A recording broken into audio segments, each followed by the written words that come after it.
Okay, so today we're unpacking this absolutely fascinating text from 2006 by Deiform Buddha. And let me tell you, it promises to completely reframe how we handle our daily struggles. It proposes this incredibly radical shift in how we view our very existence. Seriously, if you've ever felt completely bogged down by the weight of the world, this explainer is exactly what you need. Because, we all deal with everyday anxieties, right? We've got the stress of work, the sting of a careless comment from a friend, just the heavy weight of everyday expectations. But what if you could take all of that daily suffering and literally turn it into pure, unadulterated bliss? Well, the text we're looking at today offers a completely counterintuitive solution to the human condition. And honestly, it all starts with just letting go. Section 1. The secret to ultimate bliss.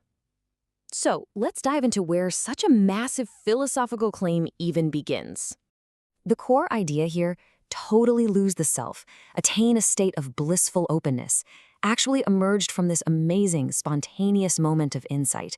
There's a figure known as Lifechanyuan's celestial Yuanye, and he was visiting Niagara Falls over in Canada.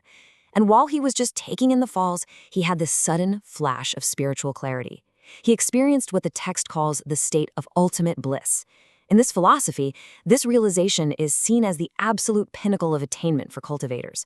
It's this profound idea that true unity with heaven and humanity, you only reach that when you completely let go of who you think you are. Moving on to Section 2, Wisdom of the Ancients. Now, you might be thinking this is a totally new concept, but the author actually grounds this idea deeply in history.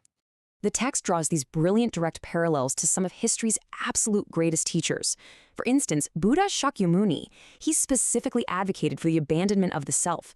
Jesus Christ implored his followers to relinquish themselves. And the ancient sage Lao Tzu, he championed principles of indifference, non-action, and holding on to the one to become a model for the world. So you have these vastly different, monumental teachings, and they all beautifully converge on this singular, world-shifting idea, losing the self. Which brings us to Section 3, the devil called self. If losing the self is our ultimate goal here, what exactly are we fighting against inside our own heads? Well, according to the text, the self isn't just, your personality or your identity. It's actually an impediment. It is literally described as a devil that actively obstructs our journey to bliss. The logic here flips everything we normally think right on its head. The text argues that the more potent, the more powerful your ego is, the further you drift away from heaven and ultimate happiness.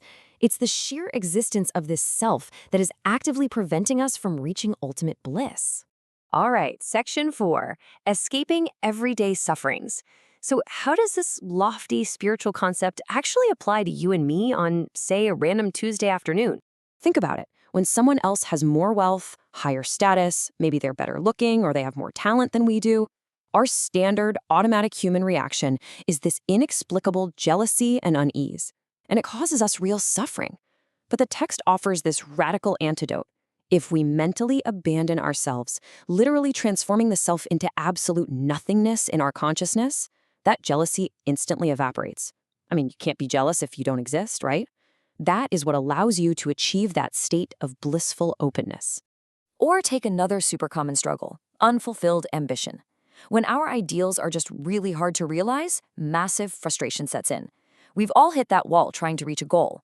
The text advice here? Abandon yourself. Retreat so far back that you cannot even find your own ego. From that distant, completely selfless vantage point, you will see how laughable the entire struggle actually is. And poof, the frustration just disappears. And what about when things get really personal? Like when others misunderstand us or mock us or hurl insults at us? Our immediate reaction is, totally understandably, anger. But abandoning the self completely changes the physics of the situation. Think of it this way. An insult is basically like a thrown rock. But if there is no target, if there is no self standing there to be struck, the rock just flies harmlessly right by you into the void. Now, this philosophy even tackles one of the absolute deepest emotional pains imaginable, a spouse's infidelity. Normally, obviously, this causes intense inner turmoil. Yet, the author proposes that by abandoning the self and taking this detached, heavenly view, you might actually find yourself surprisingly amused rather than crushed. Because, hey, if your ego isn't there to feel betrayed, you've suddenly just got front row tickets to a rather dramatic soap opera. It also applies to that really intense, loving anxiety we carry around for our families. If you spend all day worrying about the safety and future of your kids or fretting over the health of your aging parents, the text states that simply considering yourself as non-existent will bring instant relief. It's this profound detachment that just completely severs the cord of chronic worry. And this detachment, it scales all the way up to our biggest societal burdens too. We so often bear the heavy weight of dedicating ourselves to our country, our ethnicity, our political party, or religion. We feel personally responsible for the rise and fall of the world. But the text impartially points out that if you view yourself as someone who never even existed on Earth, all these grandiose global struggles reveal themselves to be utterly absurd. The source actually compares them to simply playing childish games. Section 5. Conquering the Ultimate Fear. Now, this philosophy does take on a much heavier tone when we start addressing the ultimate boundaries of the human experience.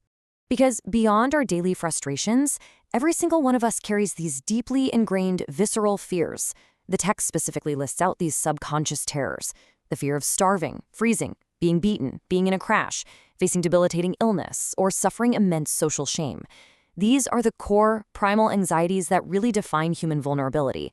And here is where the text offers a truly bold conclusion. By mentally placing yourself in a state of death and fully abandoning the ego right now, today, you can calmly face any demise. In fact, it argues that if you can truly abandon yourself, death will become a pleasure. By already accepting a state of non-existence, the threat of physical harm or even death just entirely loses its terrifying power over you. Which leads us to Section 6, Attaining Blissful Openness. So if we can actually manage to let go of our ego, our petty jealousies, our societal burdens, and even our most primal fear of death, what exactly is left? Well, what is left is the supreme reward of this entire journey. The text describes selflessness as this truly wonderful state. It is free, it is ethereal, serene, and incredibly joyful. When the self is finally lost, you don't just feel some empty void. Instead, you immediately experience this incredible state of blissful openness.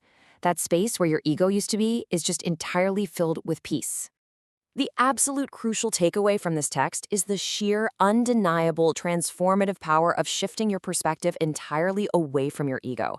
The author leaves us with a very simple, direct challenge. Are you ready to lose yourself to find pure bliss?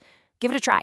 The very next time you feel completely overwhelmed by the world, just try stepping back into that ethereal nothingness. You might just find that by losing yourself, you actually gain everything. Thanks so much for joining me on this deep dive, and I will see you in the next explainer.